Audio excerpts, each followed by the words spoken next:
প্ৰাণৰ শিল্পী জুবিনদাৰ মৃত্যুৰ খবৰটোক হাঁহি হাঁহি অপমানজনিত কথাৰে ইতিকিং কৰা সাংস্কৃতিক দালাল শ্যামকানু মহন্তৰ পত্নী অনিতা লেউৰীয়ে এতিয়া লকআপত থকা গিৰিয়েকৰ খবৰ ল'বলৈ তাঁত বাতি কাঢ়িব লগা হৈছে। বনৰীজনীৰ মতে ৰাইজ আৰু মিডিয়াই হেনো তেওঁৰ স্বামীক বহুত বিৰক্ত কৰিলে আৰু এতিয়া তেওঁক জিৰণি লাগে। মহাৰাণীজনীয়ে হাতযোৰ কৰি মিডিয়াৰ আগত আৰু কি ক'লে শুনো আহকচোন।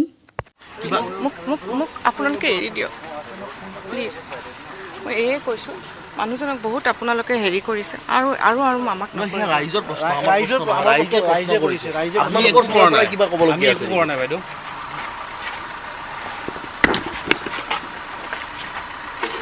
প্লিজ অকণমান ৰেচপেক্ট কৰক মোৰো প্ৰাইভেচিটো অকণমান। কিবা ক'ব লাগে? একো ক'ব লাগে। ৰাইজক কিবা ক'ব লাগে?